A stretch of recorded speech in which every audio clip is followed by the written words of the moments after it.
Let's start our subject financial management.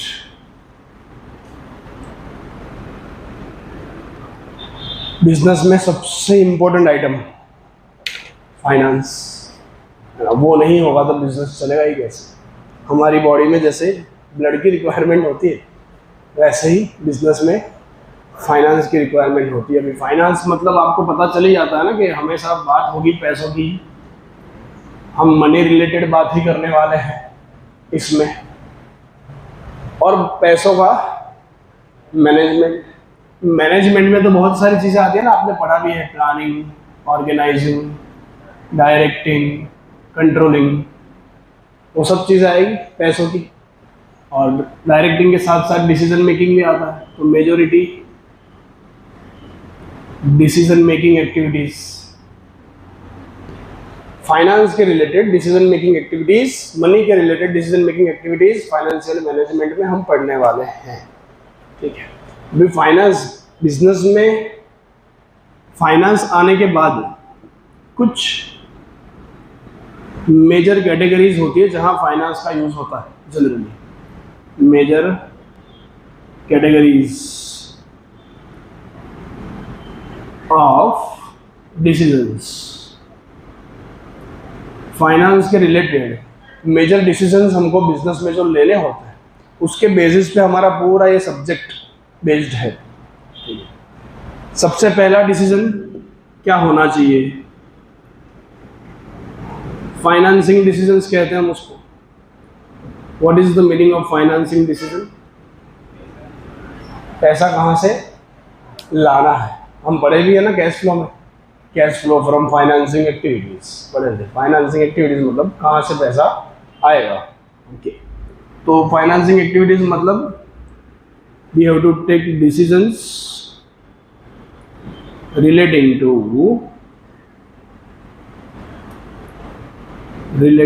to procurement of funds। कोई procurements of funds कहाँ से किया जा सकता है, वो सोर्सेज भी आपको आइडिया तो है ही। कुछ लॉन्ग टर्म सोर्सेज होते हैं, कुछ शॉर्ट टर्म सोर्सेज भी होते हैं। लॉन्ग टर्म सोर्सेज मतलब एज एग्जांपल शेयर कैपिटल है ना, इसमें फिर इक्विटी प्रेफरेंस दोनों मिल लेता है। फिर डिबेंचर्स, फिर लोन्स, ये सब तो लॉन्ग टर्म सोर्सेज होते हैं। शॉर्ट टर्म सोर्सेज भी होते हैं, बैंक ओवरड्राफ्ट। और फाइनेंसिंग में सबसे इंपॉर्टेंट आइटम होती है तो रिजर्व्स। सबसे इंपॉर्टेंट आइटम जो होती है वो तो रिजर्व है। रिजर्व मतलब हमारे बिजनेस में से जो सालों से हम प्रॉफिट कमाते आ रहे हैं वो हम अपने बिजनेस में ही रखते हैं। क्यों? For the future expansion.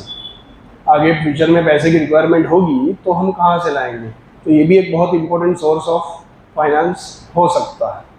तो इन सब के रिलेटेड हमको डिसीजंस लेना है कि कितने की इक्विटी लेंगे, कितने के प्रेफरेंस लेंगे, कितने के डिबेंचर्स लेंगे, कितनी अमाउंट की लोन लेनी चाहिए, उसका इंटरेस्ट कितना आएगा। वो जो भी आप लोगे, शेयर कैपिटल लोगे, डिबेंचर लोगे, लोन लोगे या रिजर्व लोगे, हर किसी की कुछ ना कुछ कॉस्ट भी होती है। जैसे कि शेयर कैपिटल की कॉस्ट क्या हो सकती है? अगर आपने इक्विटी शेयर या प्रेफरेंस शेयर इश्यू किए तो कंपनी को उसके बदले में इक्विटी प्रेफरेंस शेयर होल्डर को क्या देना पड़ता है? डिविडेंड देना पड़ता है। तो जो डिविडेंड पे करना पड़ता है वो उनकी कॉस्ट हो जाएगी ना। तो इसके लिए हमारी कॉस्ट क्या हो जाती है?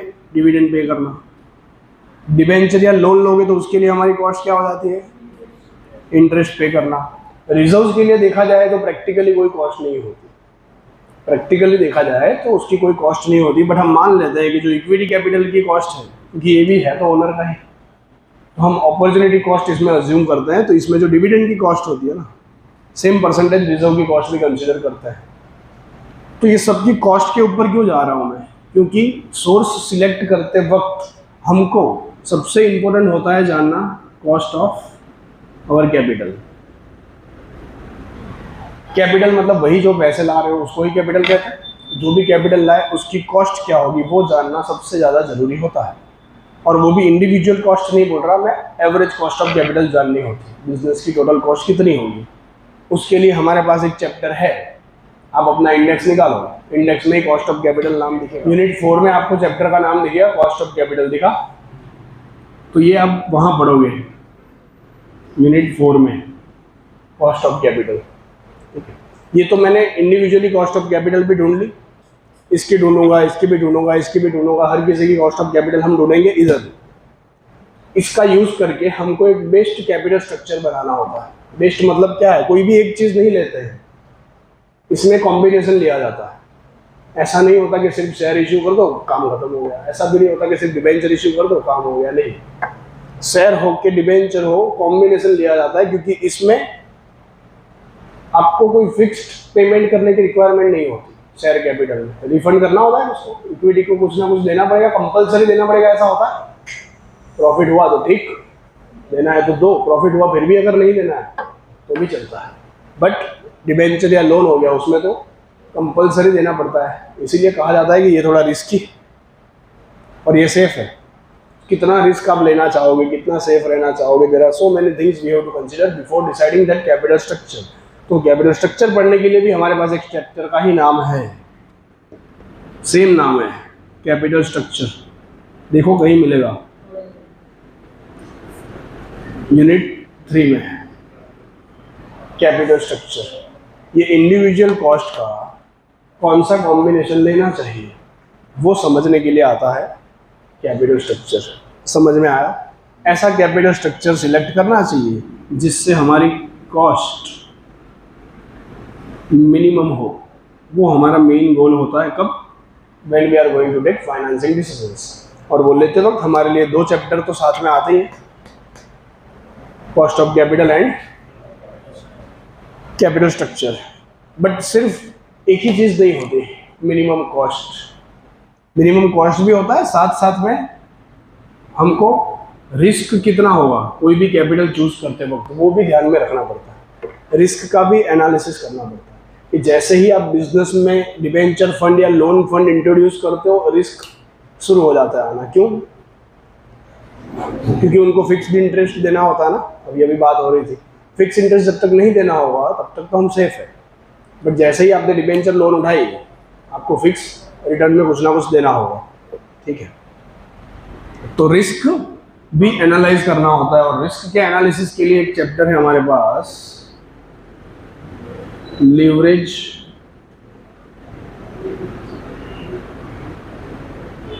एनालिसिस। ये भी शायद यूनिट 3 में ही है, लीवरेज एनालिसिस। लीवरेज का मतलब ही होता है रिस्क का एनालिसिस हो। जैसे ही बिजनेस में इंटरेस्ट बेरिंग फंड मतलब के डिबेंचर लोन की एंट्री होती है, लीवरेज कैलकुलेट करना पड़ता है। बहुत ही आसान चैप्टर है, लोग खाली 4 फॉर्मूला करके जाते हैं, चैप्टर हो जाता है। इतना छोटा चैप्टर है, बहुत आसान, 1 दिन में हो जाएगा अगर हम सही से करने बैठे ना, 2.5 घंटे बैठे तो हो जाए, उतना सा चैप्टर है, ठीक है।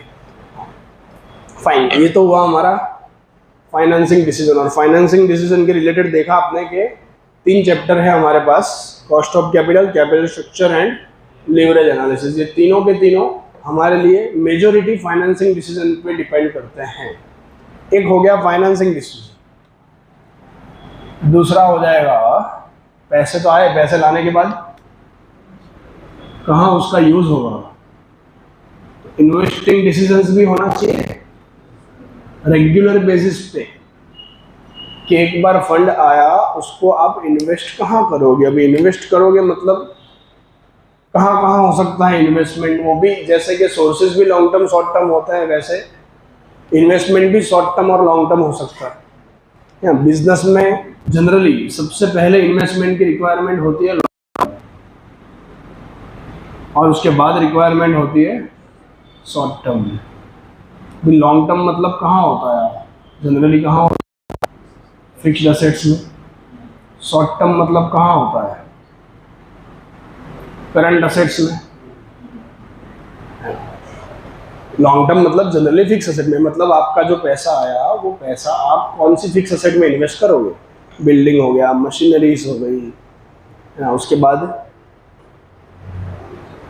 Factory, building, land, machineries, furniture etcetera etcetera, जो भी आपकी जो इनकम आपको अर्न करके देगी वही सब असेट्स है ना। आप वही असेट लाओगे जो आपको कमा के देगी। और पैसा एक्स्ट्रा बच गया तो इन्वेस्टमेंट में जाता है। सही है। यहाँ से जो भी फंड आएगा उसके ऊपर आपको कॉस्ट बेयर करनी पड़ेगी। जो फंड का यूज आप कहाँ करोगे, इन्वेस्टिंग डिसीजन में, जिससे आपको रिटर्न मिलेगा। सही है ना। इधर से जो रिटर्न मिलेगा उससे आप इसका पेमेंट करने वाले हो। समझ में आ रहा है। ये इंटरेस्ट डिविडेंड जो भी पेमेंट होगा वो कहाँ से होगा, यहाँ से कमा के ही होगा। तो यहाँ मुझे क्या देखना होता है, कितना रिटर्न मिलेगा। मेरा मेन ऑब्जेक्टिव इन्वेस्टिंग डिसीजन में क्या होना चाहिए, जैसे उधर मिनिमम कॉस्ट लिखा था तो इधर मैक्सिमम रिटर्न मेरा ऑब्जेक्टिव होना चाहिए इन्वेस्टिंग डिसीजन करते वक्त। समझ में आ रहा है। और वो भी इमीडिएटली पैसे तो आते नहीं। मैंने फिक्स एसेट में इन्वेस्टमेंट किया, तुरंत आएंगे पैसे? पॉसिबल नहीं है, टाइम लगता है। ठीक है। तो उसको जानने के लिए हमारे पास एक चैप्टर है जिसका नाम है कैपिटल बजटिंग, जिसमें हमको पता चलेगा कि आप कौन सा मशीनरी परचेस करो। 2 ऑप्शन है तो उसमें से बेस्ट कौन सा चूज करो। 5 साल तक रिटर्न, 10 साल तक रिटर्न, पता नहीं कितना कब कितने परसेंटेज आएगा, वो सबका कैलकुलेशन इधर होगा। इंटरेस्टिंग चैप्टर है। ये है हमारा यूनिट 4, कैपिटल बजटिंग। कुछ मेथड है रिटर्न कैलकुलेट करने की कैपिटल बजटिंग की मदद से। फाइन। और दूसरा होता है शॉर्ट टर्म या करंट असेट्स में। इसमें भी सबसे इंपॉर्टेंट आइटम, एक बार फिक्स असेट तो आपने ले ली, उसके बाद बिजनेस रन करना है। उसके लिए आपको क्या चाहिए भाई, स्टॉक, डेटर, इन्वेंटरीज तो आ गया, वगैरह वगैरह। कैश चाहिए, फंड। उसके अलावा तो गाड़ी भागी नहीं पड़ेगी। सैलरी पे करनी हो, कुछ भी करना हो तो आपको पैसे चाहिए होंगे, और वो मंथली बेसिस पे पेमेंट होता है। ठीक है। तो उसके लिए आपको किसकी रिक्वायरमेंट होती है, वर्किंग कैपिटल की।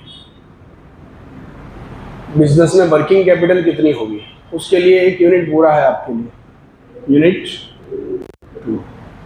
कि वर्किंग कैपिटल बिजनेस में कहाँ, कितनी, किस तरह से मैनेज की जाएगी जिससे मेरी पूरी ऑपरेटिंग साइकिल सही से कंप्लीट हो। डे टू डे एक्टिविटीज़ में जो फंड की रिक्वायरमेंट होती है वो वर्किंग कैपिटल से पूरी होती है।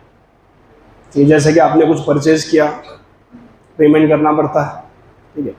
आपने एम्प्लॉयज़ को रखे, सैलरी देनी पड़ती है। आपके जो शायद बिल्डिंग रेंट पे हो, रेंट पे करना पड़ता है। ये सब मेरी डे टू डे एक्टिविटीज़ के खर्चे हैं। इलेक्ट्रिसिटी बिल पे करना हो तो उसके लिए पैसे भी चाहिए ना। कहाँ से आएंगे, जैसे आप माल वापस परचेज किया, उसमें से कुछ प्रोडक्शन करोगे, प्रोडक्शन करने के बाद वो माल बेचोगे, बेचने के बाद वो डेटर होगा या क्रेडिट सेल या कैश सेल, दोनों में से एक हो सकता है। कैश सेल हुआ तो तुरंत आपकी वो साइकिल कंप्लीट हो गई। अगर क्रेडिट सेल है तो फिर डेटर में कन्वर्ट होंगे। डेटर आपको जब वापस पैसे देंगे ना तो वो पूरी साइकिल कंप्लीट होगी। अभी ये परचेज करने के बाद, वो जो सेल करने के बाद पैसे आए, परचेज किया, उधर से मेरा पीरियड स्टार्ट होता है। वो पीरियड कंप्लीट कब हो रहा है, जब वही गुड्स मैंने सेल किया, सेल करने के बाद जो फंड आया, तब तक पैसे मेरे वो ब्लॉक हो जाएंगे ना। परचेस करूंगा तब मेरा खर्चा हुआ, और उसके बाद जब पैसे आएंगे तब तक वो अमाउंट कहाँ रहेगी, वहीं ना वहीं ब्लॉक रहने वाली है। तो उसका एनालिसिस करना होगा। कहाँ से पढ़ेंगे, वर्किंग कैपिटल मैनेजमेंट का पूरा यूनिट हमारे लिए। तो अब तक हमने 2 डिसीजंस देखे, एक फाइनेंसिंग डिसीजन, एक इन्वेस्टिंग डिसीजन। वे बिजनेस में फाइनेंस भी आ गया, इन्वेस्टमेंट भी आ गया, 2 चीज़ें आ गई। अभी 2 डिसीजन हमने किए। एक हमने किया फाइनेंसिंग डिसीजन, एक हम करेंगे इन्वेस्टिंग डिसीजंस। इसका गोल क्या था,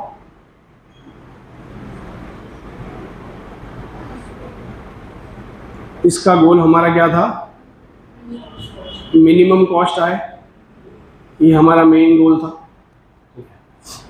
इन्वेस्टिंग डिसीजंस का मेन गोल क्या था, यस, मैक्सिमम प्रॉफिट। ये सब करने के बाद हमारे बिजनेस में फाइनेंशियल स्टेटमेंट्स हम बनाते हैं, जैसे कि P&L बना दिया, बैलेंस शीट बनाते हैं, तो प्रॉफिट एंड लॉस बनाते हैं। उसमें मुझे क्या मिलता है, प्रॉफिट मिलता है, प्रॉफिट या लॉस, दोनों में से कुछ होगा। इन दोनों का एनालिसिस करके that will be result in either surplus हो सकता है, सरप्लस मतलब प्रॉफिट, या फिर डेफिसिट हो सकता है या फिर लॉस हो सकता है। चांसेस है सरप्लस होने की ज़्यादा, ऐसा मान के चलते हैं, हमारा ही बिजनेस है तो प्रॉफिट की ही आशा रख के चलते हैं कि प्रॉफिट हुआ तो आपके पास दो ऑप्शन हो जाते हैं। प्रॉफिट हो तो आपके पास दो ऑप्शन हो जाते हैं। क्या? कि उस पैसों को आप अपने बिजनेस में ही रखो, उस पैसों को रिटेन इन बिजनेस, जिसको आप क्या बोलते हो, रिजर्व।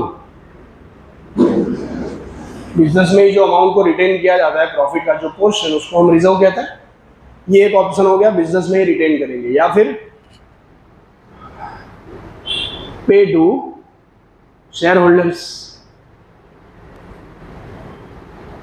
या फिर उसमें से कुछ पोर्शन शेयर होल्डर को पे किया जाता है। किसके रूप में पे करते हो आप? डिविडेंड के रूप में पे करते हैं।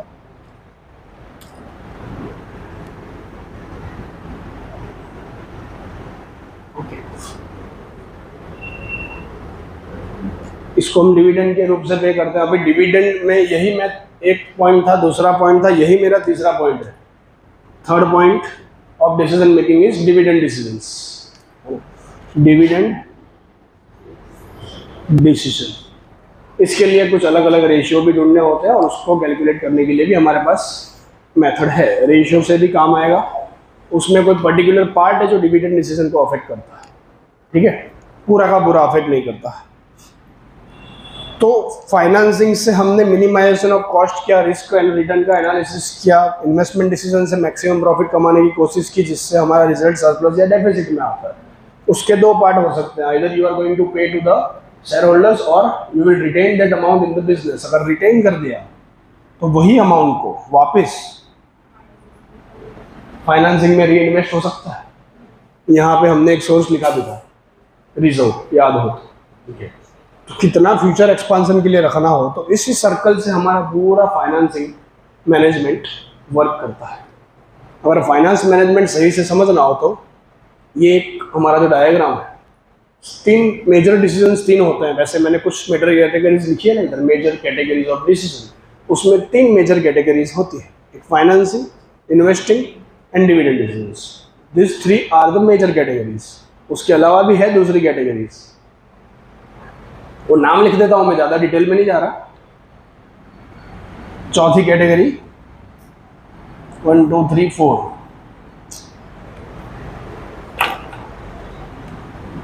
इसको हम कहते हैं लिक्विडिटी डिसीजंस। लिक्विडिटी का मतलब क्या था, किसी को याद है? बंद नहीं, लिक्विडेशन नहीं है, लिक्विडिटी है। क्या जोर से बोलो?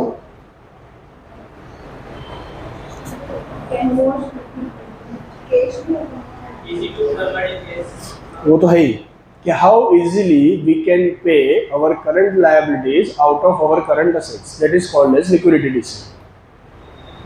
How easily we can pay our current liabilities मतलब क्रेडिटर्स हो गया, आउटस्टैंडिंग एक्सपेंसेस, वेजेस जो भी होते हैं, वो सब आप कितना आसानी से आपकी करंट असेट में से ही पे ऑफ कर सकते हो। मतलब कैश बैंक हो गया, डेटर्स हो गया वगैरह वगैरह, उधर से current assets and current liability का मेल है पूरा इसके अंदर। लिक्विडिटी का मतलब ही होता है current asset, current liability, current assets में से कितना आसानी से आप पे कर सकते हो, वो डिसीजन लेना। चलो लिख लेते हैं,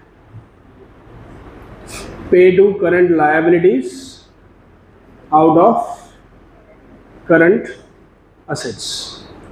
How easily you can pay your current liabilities out of your current assets, उसको कैलकुलेट करना है, which is liquidity decisions। अभी इसमें भी आपको काम आएगा वर्किंग कैपिटल, और दूसरा एक चैप्टर आ रहा है रेशियो एनालिसिस, वो लिखवाना अभी बाकी है, लिखवाता हूँ, ठीक है। तो ये हो गया चौथा डिसीजन आपका। एक और डिसीजन है, सब कुछ हो गया, बात खत्म हो गया, बट बिजनेस क्या चल रहा है, कैसे चल रहा है, उसका एनालिसिस करना सबसे जरूरी है।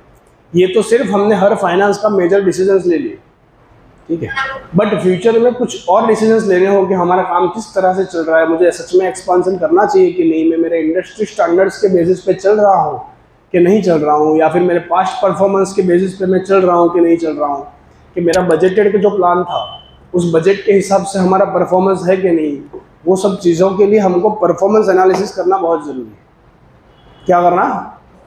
Performance analysis. तो वो हो गया लास्ट डिसीजन। अभी मेरे पास जगह कम है तो हम इधर आ जाते हैं। लास्ट डिसीजन है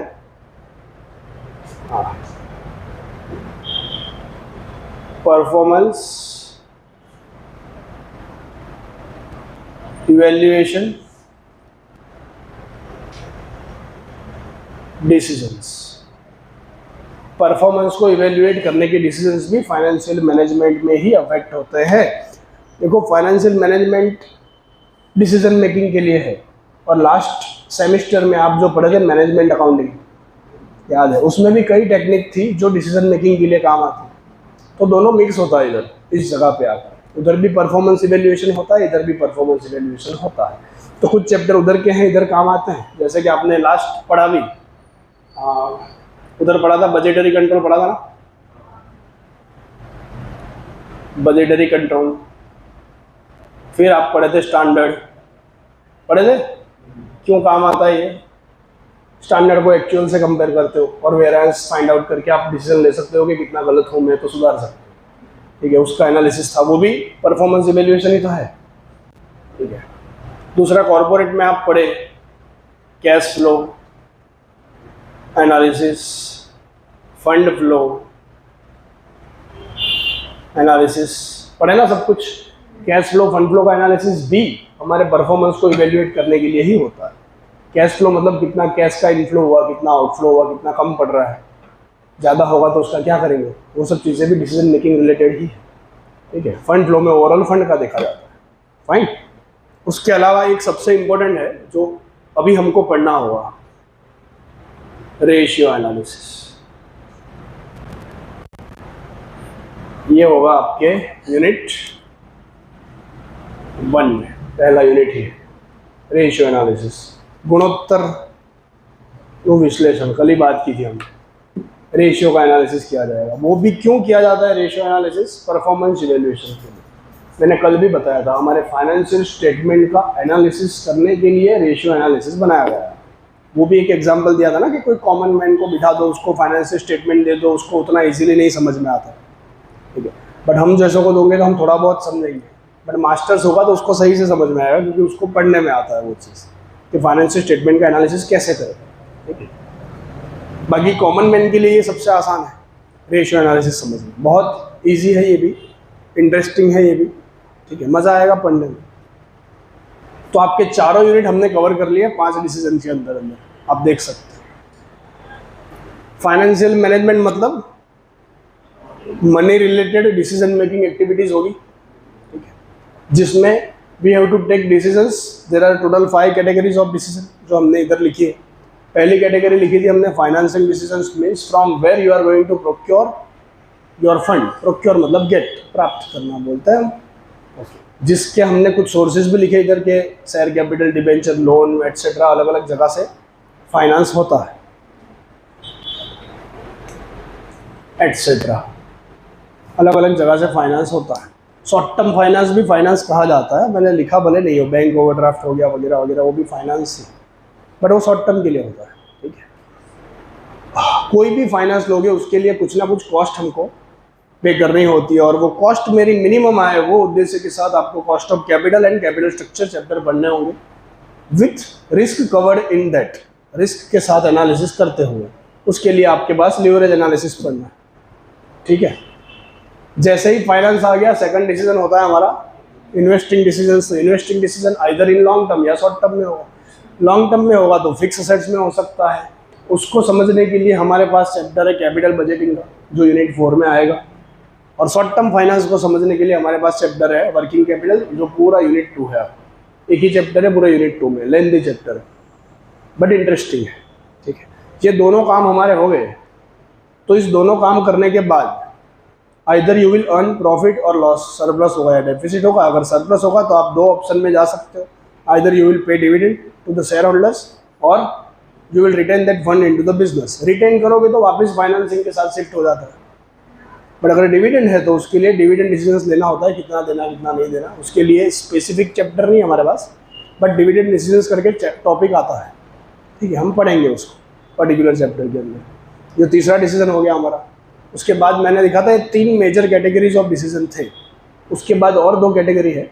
एक है लिक्विडिटी डिसीजंस, जो हर बिजनेस में कंपलसरी होना चाहिए। अगर कंपनी में लिक्विड असेट्स ना हो, मतलब इफ़ दे कैन नॉट पे their current liabilities out of current assets, तो क्या करना पड़ता है? फिक्स असेट बेचनी पड़ेगी, पैसे कहीं से तो लाने पड़ेंगे, या फिर ज़्यादा लोन लेनी पड़ेगी, वापस लोन पे करने के लिए और लोन लेनी पड़ेगी, तो कहाँ से पे कर पाएंगे? तो ये बहुत इंपॉर्टेंट डिसीजन है, ये भी हम वर्किंग कैपिटल के थ्रू समझ लेंगे, ठीक है। इसका कुछ पोर्शन रेशियो में भी आता है। उसके बाद लास्ट हमने देखा कि सब कुछ हो जाने के बाद परफॉर्मेंस इवेल्यूएशन करना बहुत ज़रूरी है, बट परफॉर्मेंस को इवेल्यूएशन करने के लिए हम फाइनेंशियल स्टेटमेंट तो वैसे भी बनाते हैं, वो अकाउंटिंग में चला गया। तो एफएम में क्या आएगा? फाइनेंशियल स्टेटमेंट बन जाने के बाद का एनालिसिस, उसके बेसिस पे सब एनालिसिस होता है, जैसे कि budget, standard, cash flow, fund flow, ratio analysis. और रेशियो जो है वो सिर्फ फाइनेंशियल स्टेटमेंट के ऊपर से ही निकल के आता है। सबसे पहले हम यही चैप्टर पढ़ना शुरू करने वाले हैं, रेशियो एनालिसिस। समझ में आया? एक और बात, अभी इन्वेस्टिंग डिसीजन लेते वक्त आपको एक चीज़ हमेशा ध्यान में रखनी पड़ती है कि जितना भी मेरे फाइनेंसिंग डिसीजन की कॉस्ट है, मान लो कि एवरेज कॉस्ट है मेरी 10%, जितना भी कैपिटल लिया उसकी कॉस्ट है मेरी 10%, मतलब उसका 10% मुझे पेमेंट करना होगा, तो मैं इन्वेस्टमेंट वहीं करूँगा जहाँ मिनिमम 10% कमा पाऊँ। सीधी बात है। अगर मैं 10% से कम उधर से अर्न करूँगा तो मैं इधर पेमेंट भी पूरा नहीं करूँगा। तो आपका investing decision is depends on financing decision, तो वो चीज़ ध्यान रखना बहुत ज़रूरी है, ठीक है। उसके लिए हम बहुत सारी चीज़ें पढ़ने वाले हैं, बट ये करते वक्त कि कैपिटल स्ट्रक्चर ढूंढते वक्त, फिर खास करके इन्वेस्टिंग डिसीजन लेते वक्त जब कैपिटल बजटिंग का आप कैलकुलेशन करते हो, ये जो लॉन्ग टर्म असेट्स है, वो लॉन्ग टर्म असेट आपको रिटर्न तो देगी, बट सब रिटर्न एक ही साल में आ जाएगा ऐसा नहीं होता। कुछ इन्वेस्टमेंट जो आपने फिक्स असेट किया है, मान लो उसकी लाइफ 10 साल है, तो वो 10 साल तक आपको कमा के देगी। पहले साल में कुछ कमाएगी, दूसरे साल में कुछ अर्न करेगी, तीसरे साल में कुछ अर्न करेगी, है ना। वैसे वैसे 10 साल तक वो हमारी असेट अर्न करती रहेगी। समझ में आ रहा है? इमीडिएटली तो रिटर्न नहीं आता ना। 1 करोड़ की असेट हो, एक ही साल में 1 करोड़ वापस नहीं आने वाले, कुछ साल तक यूज़ करोगे तब जाके करोड़ के ऊपर आप निकलोगे। समझ में आ रहा है? तो जो अमाउंट आज अर्न कर रहे हो उसके मनी वैल्यू तो आज की जो होगी वही होगी।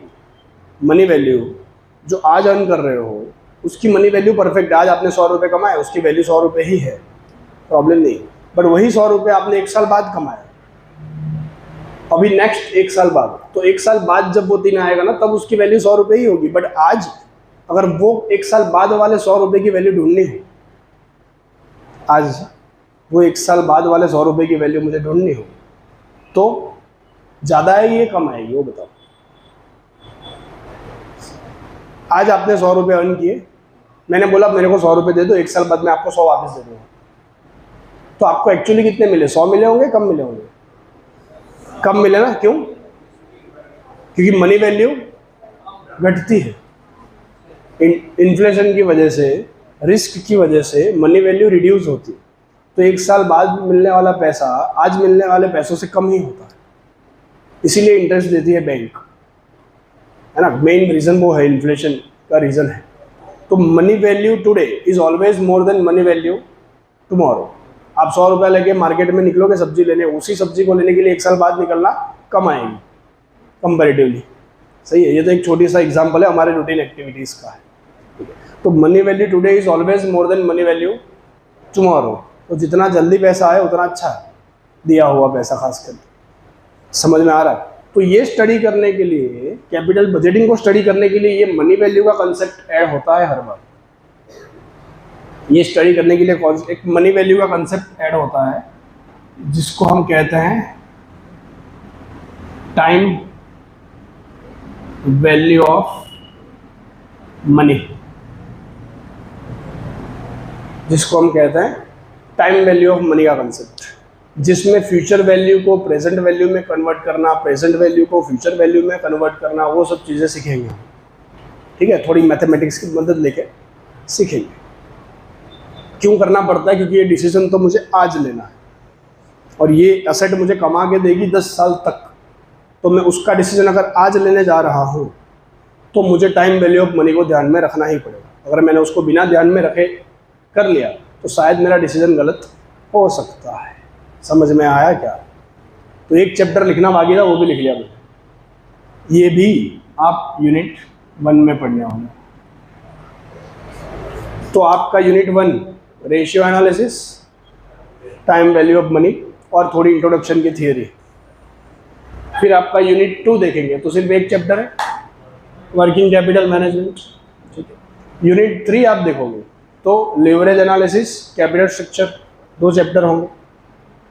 और यूनिट 4 देखोगे तो cost of capital and capital budgeting. इतने चैप्टर्स आपको पढ़ने हैं एफएम के अंदर। एक सब्जेक्ट का एक पूरा ओवरव्यू देने की कोशिश की है मैंने, जिससे आपको ये सब्जेक्ट अभी कल से नया ना लगे। ठीक है, लग रहा है जाना पहचाना हो, बस फिर कौन सी बड़ी बात। ये जो अंदर सोच रहे थे एफएम क्या है क्या है क्या है, वो कुछ नहीं है, यही सब होने वाला है।